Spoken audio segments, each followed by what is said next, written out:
YouTube, what is up and welcome back to another video. Today we're going to create one of the videos that I love doing. I love talking about this subject because it's very conversational. Okay. And I love to hear a lot of your comments on these type of videos. So let me know in the comments how you guys feel about this video, or about these cards I should say in this video. In today's video, we're going to talk about the best cards, in my own opinion, that you should buy in the Pokemon market right now. So we're going to go through some cards throughout the video that are pretty expensive and are on the cheaper side, so everyone could be happy with this one video. But I don't want to make a video under $50 or $100 because I think there's a good opportunity for some of these cards in today's video that we're going to talk about. So all that being said, we're going to talk about the best 5 cards I think that you can buy in the market that will make you money in the long term.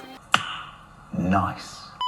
And just a little disclaimer, we are mostly going to talk about cards in the Sword and Shield era, just because I still think it's very early to invest in Scarlet and Violet, especially the singles. The singles are always more volatile than the sealed product. So if you want to invest in singles, obviously you can to make quick dollars. If you want to flip it real quick, obviously that's a thing. But if you want to hold these cards for long term, I don't think these cards will go up how you're seeing alternate arts go up right now. Is that wrong? It could be. We don't know the future, right? But if I had to just weigh my risk and reward, I think the Sword and Shield cards, certain cards, I think there's still a lot of time for you to buy these cards for them to go up in value down the road. So let's get into it. The first card in today's video is this Pikachu promo card. Yes, most of you are probably bored of this card and sick and tired of seeing this card, myself included. But I do have 2 of these and I do want to buy more of these because I do think we don't really have much promo cards like we do on the Japanese side that are Pikachu kind of promo cards that are expensive. And I think that's what the Pokemon market, obviously this is all speculation, but I think that's what they're kind of going for. And I think they didn't print a lot of these for a reason. Is that speculation? Yes, 110%, but that's just my thesis. And I think these cards will go up over time. It's hard to see these cards go up now just because you see them all the time and the price has been stagnant for a while. I think if you give these cards time to move, they will move 2-3 years down the road, and that's just my opinion, and I'm putting my money where my mouth is, right? I have 2 of these cards, I plan to grade them, and I plan to have them in PSA 10s, and I'm not going to sell them anytime soon. I'm going to hold them and see what they do long term because I think they will be a lot of money down the line like the Japanese ones are. Now, the second card in today's video is going to be the Lugia V Alternate Art in PSA 10, and I already know what you're saying. Oh, it's so expensive. Yes, it's expensive, but something like I've said in so many times, just because something's expensive doesn't mean it can't go up. And Silver Tempest, yes, it's still in stock, and we're already seeing everything happen in front of our eyes. Brilliant Stars, Lost Origin, Chilling Reign, Fusion Strike, Evolving Skies, all going up. Daddy, chill.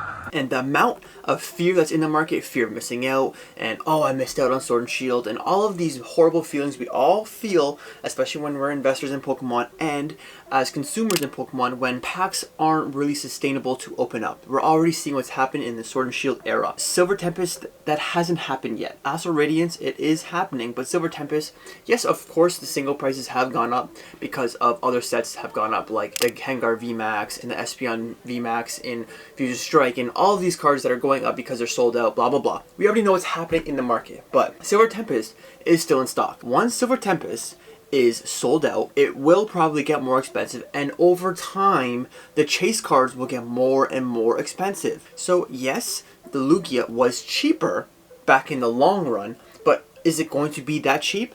It could be, but if I had to guess, it's not going to be. So that's why I like the Lugia V Alternate Art. Yes, it's highly populated in the PSA 10, but clearly, as I've said on this channel so many times, that it matters, but clearly it doesn't. Because the Umbreon VMAX is now like a $2,000 card in the PSA 10. Never thought it would be like that. It is, so I was wrong. The population report might not matter. As long as there's always demand, I've got so many of these comments on my videos. As long as there's enough demand, the price will go up, and that's what we're seeing in a lot of these alternate arts. So that's why I like the Lugia. There's a lot of fans of Lugia. Everyone loves Lugia. Top chase card in Silver Tempest. So if you're not willing to buy the sealed product of Silver Tempest, I think the Lugia V is easy money. Next one in today's video is this one I actually own, the Charizard V Alternate Art. Yes, this was around $350 in the PSA 10. Now it's around $500, so it has gone up, but Brilliant Stars is sold out. But I feel like the price is not reflecting its actual value, because we all know Pokemon fans love a Charizard, And for me, this Charizard has a little bit of like a lacking feeling, and I feel like this card should be more expensive than it actually is, especially with all of these alternate arts just going up and up and up. Like the Gengar's over $1,000 now, crazy. The Espeon VMAX and Fusion Strike is over $500 now, crazy. You know, all of these cards are really doubling in what they used to be in the PSA 10 copy, and this Charizard hasn't yet. Yes, it has gone up from when it used to be around $300, but I feel like it has so much more room to go up. And I'm not trying to feed FOMO in the market, especially with Sword and Shield, because as we talked about in this video, a lot of these prices are going up and they're going up very fast. But the Lugia and the Charizard, I think they're still fairly cheap on what they are going to be in the future. That's just my opinion, and I'm not trying to just put fear in your mind of, oh, I have to buy this right now or I'm gonna miss out. I'm not trying to do that, but that's just my opinion. I don't own the Lugia, so me saying that it's gonna go up is not trying to put hype behind these cards. I'm just saying it how it is. So I think the Charizard is a really, really good price to pay for what it is right now. I paid $400, it's $500. Am I gonna sell? No, I think there's a lot more room for it to go up. So that's how I feel in those cards. Next card in today's video is the Mewtwo V-Star from Crown Zenith. Crown Zenith, it was printed a lot. I don't know how much it was printed, but it seems like it was printed into the ground. But I've said it in a lot of videos, that doesn't matter. I think Evolving Skies was printed a lot. Hidden Fates printed a lot. Evolutions was printed a lot. All of these sets were printed a lot, but that doesn't mean that the price is not going to go up for these cards. The Mewtwo V-Star, could it go down more? 110%, but I love this card. Think about how much people wanted the Charizard promo for this Mewtwo V-Star. So many people love these cards, and I still love these cards. And I feel like because it's so recent that it came out, that people are forgetting about it, and yes, it's cheap. But I think at $151 for PSA 10, I think it's easy money. If you hold a few of these copies for the next 3-5 years, especially when this set goes out of print run, I think it's just going to be like the alternate arts. There's going to be a time where these cards just go up in value, and then it's going to be too late, and you're going to be upset because you didn't buy it at $151. It seems like it's such an easy buy, but no one is buying it because it's cheap.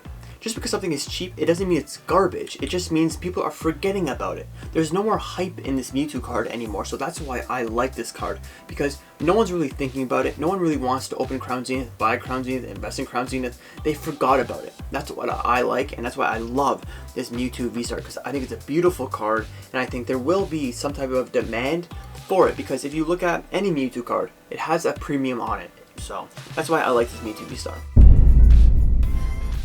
Last one in today's video, and I'm going to put these cards together just because I don't want to just put easy winners. I don't want to make this video too easy for myself. The Machamp V and a PSA 10 from Astral Radiance, but I also want to include the Starmie from the Trainer Gallery section.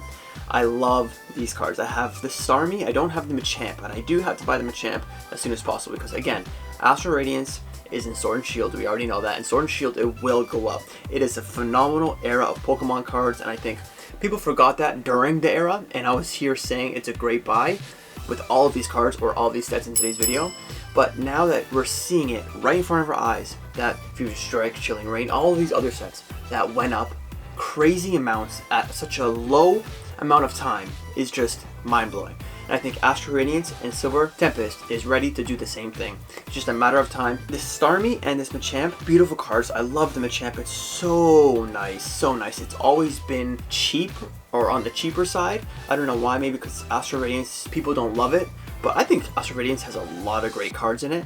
And the Starmie, I absolutely love the artwork. It's not a popular Pokemon, but the artwork alone is so nice. So these are cards I really, really like. And also these cards have a lower population. Like the Lugia has over like 7,000 copies in a PSA 10. This Machamp has like what, 2,000? So I know there's a lower demand for the Machamp, but I like cards that have lower population, and it's an alternate art, it's a top chase card in Astral Radiance, and I just think these are just easy money in my opinion. So I want to know all of your opinions down in the comment section below. Let me know if you guys are buying any of these cards, if you have any of these cards in your collection. I think all these cards are easy money makers, and I love all these cards. If all these cards went to $10, I would still love them because I think they're beautiful cards. So let me know your opinion on today's video. Leave a like, subscribe if you want to see more Pokemon content such as this. Then hit the subscribe button, and I'll see you in the next video. Deuces.